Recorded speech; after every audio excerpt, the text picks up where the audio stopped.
When the fire ends, but the purpose begins. There is a silence that follows war. It's not peace at first. It's the ringing absence of chaos. When you've spent years entangled with a demonic narcissist, what remains after they're gone is not immediate serenity, but a haunting question: now what? You walked through the shadows. You withstood the venom of manipulation, the suffocating gaslight, the spiritual fatigue of constant survival. And now, they're no longer in your home, your head, your heart. The cord is severed, the storm is over, but your soul whispers, "What does God want for me now?" It is here, right here, in the ruins of what they tried to destroy, that God does his most divine work. What the enemy meant for evil, God plans for purpose. And that purpose doesn't begin when you feel ready. It begins the moment you choose freedom. Let us now walk the road beyond the battlefield. Let us uncover the 5 layers of God's divine plan for you now that the narcissist is gone and heaven's voice is finally louder than their lies. And so now, after the storm has passed and the voice of the narcissist no longer governs your every move, comes the sacred question: what does God do with a life that has been shattered, stained, and stolen from, but not destroyed?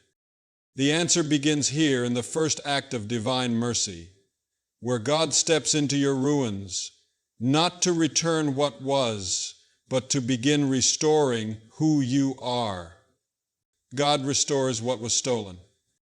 There are wounds that do not bleed, and thefts that do not involve hands. When you walk through the furnace of a relationship with a demonic narcissist, you emerge not just bruised, but hollowed. They did not strike you in the ways the world counts as violence. They struck deeper, into the marrow of your confidence, the foundation of your worth, the architecture of your faith, and they did it slowly, almost imperceptibly, with smiles that concealed daggers and silences that screamed louder than any words. What they stole was not material, it was eternal. They took the years you spent trying to fix what was never yours to carry. They took the friendships you forfeited because you were too ashamed to admit the confusion you lived in. They took the songs from your lips, the ease from your prayers, the rest from your nights. They stole not like a thief in the night, but like a parasite clothed in affection, devouring not just what you had, but who you were. And the tragedy? You didn't even realize how much had been taken until it was all gone. But what man forgets, God remembers. What hell celebrates, heaven prepares to reverse. Because God is not merely the healer of wounds, He is the restorer of stolen things. And when He restores, He does not simply give back what was lost, He transfigures it. Joel 2:25 is not metaphor, it is divine law. I will restore to you the years that the swarming locusts have eaten. The years, not just the peace, not just the joy, the years. God is the only one who can touch time without being bound by it. He redeems what felt wasted. He reorders what was scattered. He breathes life into what you buried in despair and calls it a garden again. And do not mistake this restoration for a sentimental return to the past. No, God does not rewind time, He rewrites it. He does not send you back to who you were before the abuse. That version of you was too innocent to see, too gentle to resist, too loyal to flee. He does not restore you to the woman who trusted blindly or the man who gave endlessly. He restores you into someone new, someone forged through fire, sculpted through silence, sanctified by suffering. Restoration with God is not cosmetic. It is architectural. He tears down every lie the narcissist planted. He uproots every false belief that you were too much, too sensitive, too broken, too needy. And in its place, He lays a new foundation, that you are beloved, chosen, seen, and never disposable. But the process is not instant. Restoration does not come wrapped in speed. It comes wrapped in meaning. It is a slow, holy return. It is waking up one morning and realizing you are no longer afraid of silence. It is smiling at yourself in the mirror and not flinching at your own reflection. It is standing in the same room where trauma once spoke and hearing only your voice this time. Because that's what God does. He doesn't just remove the thief, He removes their echo. And in the stillness that follows their departure, He begins to sing. Not loudly, not all at once, but softly, like a father waking a sleeping child. He sings of who you are, of who you've always been, and of what has been waiting for you on the other side of the sorrow. Your joy is not gone. It was held in storage by heaven. Your dreams are not dead. They were kept safe while you survived. Your calling was not erased. It was simply waiting for the noise to end so you could finally hear it. And hear this: you did not lose everything. You only lost what could not come with you into this next chapter. The chapter where you stop surviving and start soaring. The chapter where everything that was stolen becomes the very thing God uses to bless others. The chapter where your wounds turn into wells for the thirsty. The chapter where restoration is not just a process, it's a testimony. You are not forgotten, you are not discarded, you are not used up. You are being recovered. Every moment you thought was wasted, every prayer you whispered in doubt, every second of heartbreak you couldn't explain, God saw it, He counted it, and He's using it to build a future so radiant. Even the shadows will bow to the light that returns in you. So stand still, breathe deep, and let heaven begin what hell could never finish. Because in the hands of God, restoration is not about returning to who you were. It's about rising into who you were born to become. And as the light of restoration begins to warm your soul, God leans in, not to return you to where you were, but to begin rebuilding you into someone the enemy will no longer recognize. Because healing does not stop at recovery, it leads to holy reconstruction. God rebuilds you stronger. When God restores what was stolen, He does not hand back fragile pieces taped together. He rebuilds, not in the image of what was, but in the likeness of what must now be. And the rebuilding is not cosmetic, sentimental, or safe. It is surgical, sacred, severe. It reaches into the deepest places of you, the places the narcissist hollowed out and painted as your weakness, and begins the work of holy reconstruction. Because what the narcissist broke wasn't just your heart. They tried to dismantle your architecture, your sense of value, your sense of agency, your understanding of God's voice. They didn't just shame your emotions, they gaslit your discernment, twisted your empathy, and eroded your ability to trust your own reality. You weren't just injured, you were disassembled. And yet, even in that disassembly, something else was happening, something they could not see. Beneath every accusation, beneath every manipulative silence, beneath every cycle of blame, your soul was being refined. Pain, though uninvited, became the fire that exposed every false wall you were taught to hide behind. So now, in the aftermath, God does not begin with comfort. He begins with clearing. He begins by tearing down what trauma built. False beliefs, survival patterns, coping mechanisms that once protected but now imprison. He removes every structure that grew from fear. He levels every altar you built to keep the narcissist calm. He clears the wreckage of codependence and unworthiness, not with anger, but with purpose. Because before God builds, He breaks what cannot remain. and you will feel it, this holy breaking. You may call it confusion or loneliness or emotional detox, but it is not abandonment, it is not regression. It is the sacred stripping of all that was never meant to stand. He is not punishing you. He is preparing the ground for something unshakable. Isaiah 61:3 calls it beauty for ashes, the oil of joy for mourning, the garment of praise for the spirit of heaviness. But before beauty, before oil, before praise, there must be ashes. The rebuilding begins not with walls, but with surrender. And into that surrendered space, God starts to speak again. He reminds you of things you had forgotten, that your tears never disqualified you, that your boundaries are not cruelty, but stewardship, that your love is still good, still powerful, but must now be guarded by wisdom. He doesn't ask you to become someone else. He teaches you how to become fully you, finally you, fearlessly you, the version of yourself the narcissist tried to shame out of existence. This version of you will feel unfamiliar at first, not because it's foreign, but because it was buried.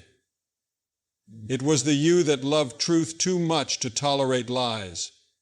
The you that sensed something was off even when the mask was still smiling.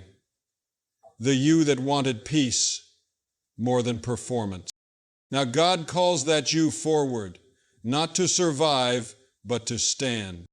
He rebuilds your voice, not to scream, but to speak with clarity. He rebuilds your intuition, not to question, but to move with discernment. He rebuilds your hope, not with naivety, but with armor. You will learn how to trust again, but now with eyes wide open. You will learn how to rest again, but now without guilt. You will learn how to love again, but now from overflow, not emptiness. And as God rebuilds, He doesn't just strengthen what was weak. He strengthens what was already strong, but unprotected. The kindness that was exploited, He fortifies it with backbone. The loyalty that was taken for granted, He pairs it with discernment. The faith that was mocked, He sets it on fire. You become not just healed, but holy and dangerous to darkness. Because a rebuilt soul is not just repaired, it is weaponized for glory. It becomes a fortress of wisdom, a lighthouse to others, a temple no longer for people-pleasing, but for God's presence alone. And one day soon you will look at your reflection, not the one who was broken, but the one who remained, the one who rose. And you will realize this great devastating truth. The narcissist didn't destroy you. They revealed the foundations of a soul God always intended to strengthen. And that is why the next stage of your journey is not stillness, it is movement. Because God does not rebuild to keep you hidden. He rebuilds to send you into purpose. So ask yourself now, what if the ruins were never meant to be a grave, but a blueprint? What if the shaking you endured was not destruction, but excavation, so heaven could lay the foundation of the real you? If you feel this in your spirit, declare it boldly. God, don't just repair me. Rebuild me for the battle you designed me to win. And that is why the next stage of your journey is not stillness, it is movement. Because God does not rebuild to keep you hidden. He rebuilds to send you into purpose. What was once broken has now become the very tool God uses to bless others. God sends you into purpose. There is a strange silence that comes after survival. It's not peace, not yet. It's not clarity, not immediately. It is something deeper, heavier. It is the divine weight of having endured what others could not see and now being held in the holy pause between deliverance and destiny. After the narcissist is gone and the noise has quieted, you may expect rest. But God, in His mystery, often follows survival not with rest, but with a call.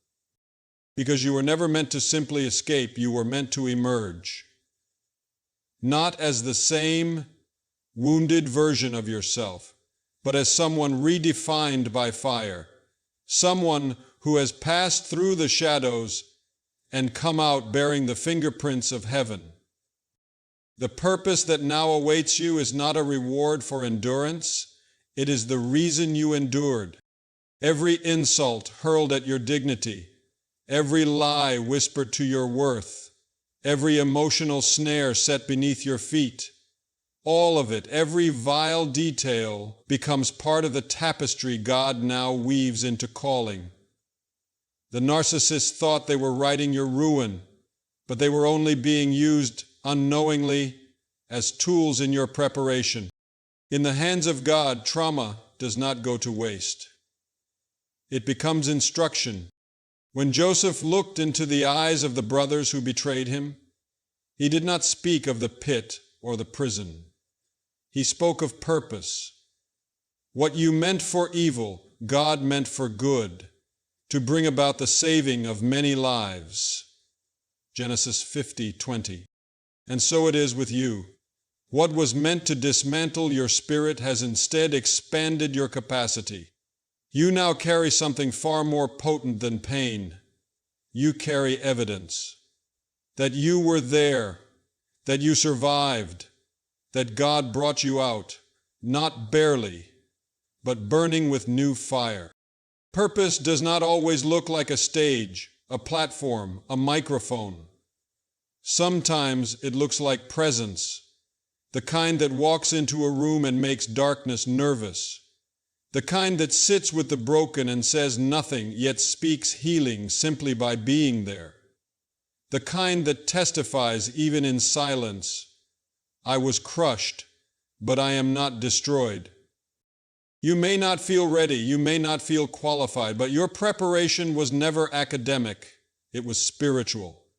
God has qualified you not with certificates, but with scars, with tears cried in secret, with prayers whispered between panic attacks, with moments you almost gave up but didn't. Those are your credentials. You do not need permission from the past to step into what God is calling you to. You do not need the narcissist's apology, validation, or acknowledgement. Their absence is not a gap. It is the proof that God has made room for something greater. You are now entrusted with a perspective most never gain, a first-hand understanding of captivity and the cost of false love. That pain now becomes light in your hands, a torch you carry, not for attention, but for those still crawling through the shadows. And that's why the devil fought you so ruthlessly.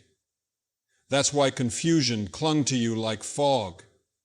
It wasn't just an attack on your peace. It was a preemptive strike against your assignment. Hell hoped that if it could keep you doubting yourself, it could delay the day you'd begin setting others free. But the day has come. You are no longer simply recovering. You are now rising into rhythm with heaven's greater design. You're not who you were before the abuse, and you never will be again. But this is not a loss. It is a promotion. You are not a survivor on pause. You are a vessel on mission. God doesn't use perfect people. He uses those who've been through fire and can still say He is good. And now, heaven has placed something in your hands that can't be learned from books. Spiritual authority born through affliction.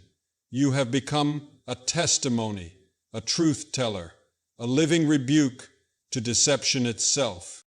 So if the wilderness left you wondering who you are, let this be the revelation. You are the one the enemy tried hardest to destroy, because God planned to use you for the greatest work.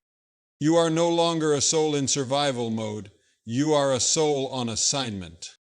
But in order to carry this purpose well, God must first reach the places no one else could touch, the wounds beneath the surface, where your voice still trembles and your memory still bleeds. God heals the inner wounds. There are wounds that bleed, and we know to treat them. There are bruises that ache, and we know to rest them. But what of the wounds that have no voice? What of the pain that doesn't scream but whispers? What of the harm that hides behind politeness, spiritual language, and smiling manipulation?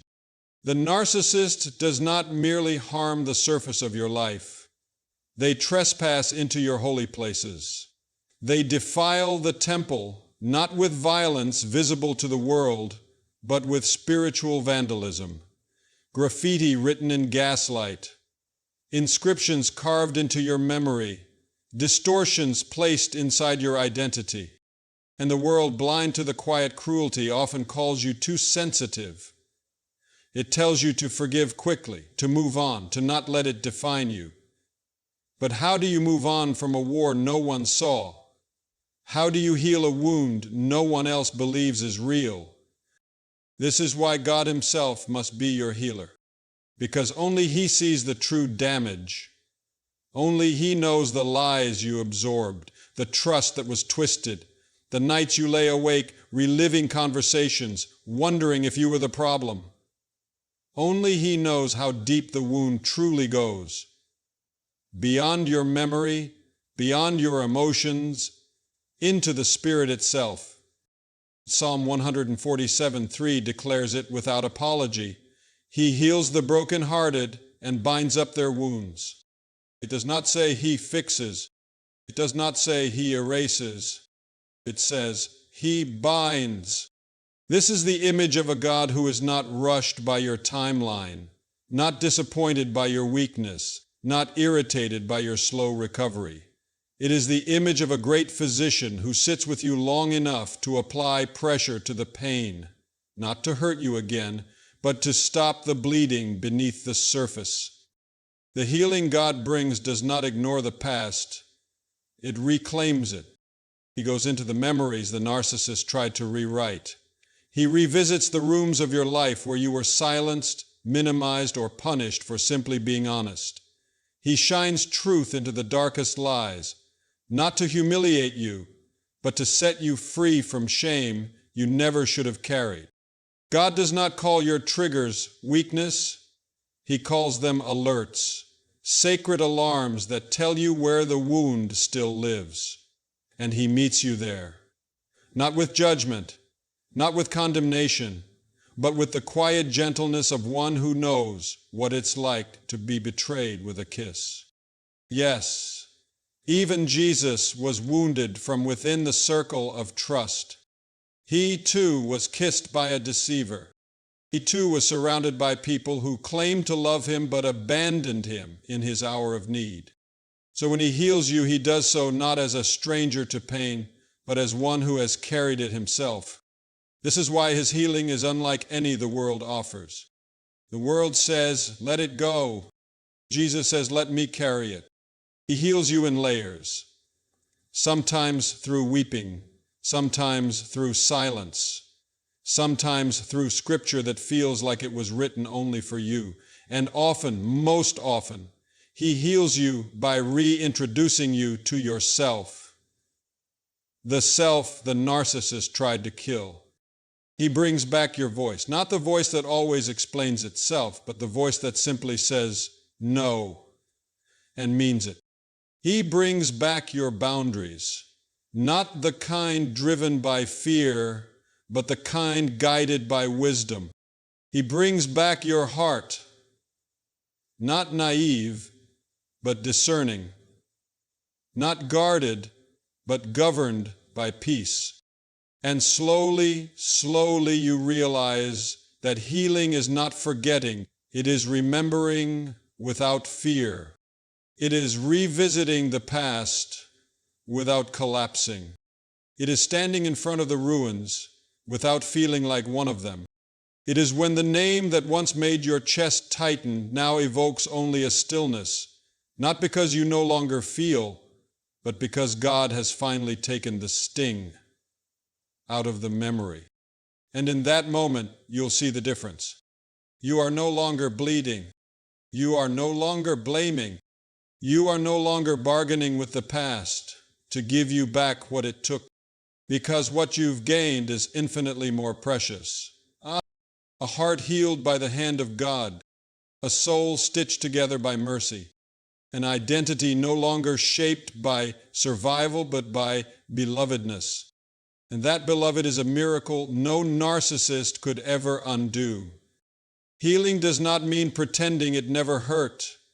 It means knowing it no longer owns you. And when the wound becomes a scar, and the scar no longer stings, God places something unshakable in its place, peace that surpasses understanding. God establishes your peace. Peace, for those who have walked through the fire of a demonic narcissist, is not a luxury. It is not a mood. It is not an escape. It is a revelation, the final act of divine reclamation. True peace, the kind God establishes, does not come cheaply, nor does it arrive gently. It is not the soft lull that follows a breakup, nor the temporary numbness after separation. It is the kind of peace that must be carved out of ruins, the kind that only heaven can breathe into the desolate places where your soul was once held hostage by chaos. This peace does not arrive until the war within is finally disarmed. It waits, patiently, persistently, for every echo of their voice to fall silent in your mind, for every internalized lie to be unseated, for every residual fear to be confronted by truth. And when it comes, it does not knock, it settles, like sacred mist descending over a battlefield, like oil poured over an aching body, like sunlight touching a once barren land. God does not give peace as the world gives. The world gives you escape, distraction, artificial calm, temporary, fragile, and dependent on external circumstances. But the peace of God is architectural. It is something He builds inside you, stone by stone, scripture by scripture, wound by wound. It does not bypass your trauma, it enters it. It does not silence your memories, it redeems them. It does not tell you to forget, it teaches you how to remember without being ruled. Peace in the divine sense is not the absence of sorrow. It is the presence of God in the places where sorrow once reigned unchallenged. This is not a surface-level serenity. It is soul-deep stillness, rooted in the knowledge that you are no longer in danger, no longer deceived, no longer owned by the pain that once named you too much, too weak, or too broken. When God establishes peace in your life, it's not just emotional, it's spiritual territory reclaimed. It's as if He walks through the chambers of your heart, room by room, reclaiming what the narcissist violated. Your sense of safety, your right to speak, your right to feel, your ability to rest. He doesn't just clean up the mess, He casts out the residue. Where fear once lingered, faith now breathes. Where confusion once spread like fog, clarity now stands like a pillar. Where silence once held you hostage, His voice now sings over you with authority and affection. He does not erase what happened, He simply disarms it. Until the name that once triggered trembling now passes through your ears like wind through an open window. Present perhaps, but powerless. This peace is the mark that your story has turned a page. Not because the narcissist has changed, not because they've finally understood, apologized, or vanished. No, they remain who they are, but you, by God's grace, have become someone they can no longer reach. Your boundaries no longer feel like walls. They feel like dignity. Your silence is no longer self-doubt. It is sovereignty. Your solitude is no longer loneliness. It is presence. You are no longer walking through life scanning for threats, anticipating sabotage, or editing your light so that others feel more comfortable in their darkness. You have been shifted, not emotionally, but ontologically. You are no longer a person at war. You are now a person who walks with the Prince of Peace. And when God establishes peace, it is permanent. Not in the sense that you will never be shaken, but in the sense that you will never be owned by the shaking again. Life will still bring storms.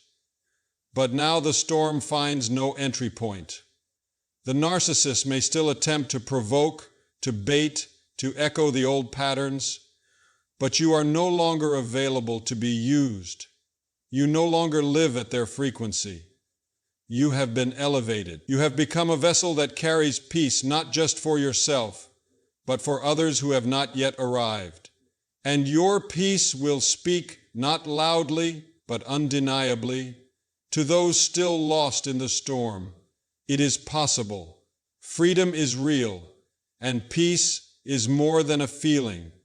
It is the inheritance of the healed.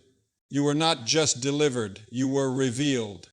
When you look back now, truly look, you will no longer see just a trail of pain, manipulation, and loss. You will see a map of how God came for you, how He entered the prison you didn't even know you were in, how He broke the silence you thought would never end, how He called you not just out, but up. You were not simply rescued from the hands of a narcissist. You were reclaimed by the hands of a holy God. Every moment you thought was wasted has been rewritten in eternity's ink.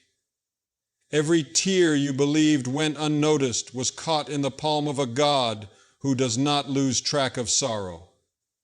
Every loss, every betrayal, every stolen year, they have all become part of the story heaven now tells about you. This one endured, this one overcame, this one is mine. God's plan for you was never just survival, it was never just healing, it was never even justice alone. His plan was restoration through fire, rebuilding through truth, release into purpose, healing that reaches beyond flesh into spirit, and finally, establishing you in a peace so deep the enemy can no longer find you in the same place he left you. You are not who you were before the narcissist, and you are not who you were in their grip. You are who you became when God walked into the story and said, "Enough. Now rise." You are not simply a survivor, you are a sign, a living testimony that hell does not get the final word, that love distorted can be redefined by love incarnate, that even the most cunning deception cannot undo what God has spoken from the beginning, that you are chosen, that you are called, that you are sealed in the hands of the one who restores all things. So stand, not timidly, not bitterly, but quietly, crowned in the peace you've bled to receive, and walk forward, not as someone who got away, but as someone who was sent from the ashes. You did not just survive the narcissist. You survived yourself in the narcissist's grip.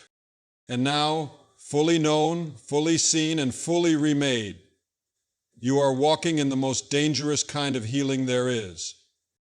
Peace that has been earned, purpose that has been proven, and a presence that cannot be imitated because it came through the furnace and found God waiting on the other side. This is your life now, not reclaimed from darkness, but rebuilt for glory.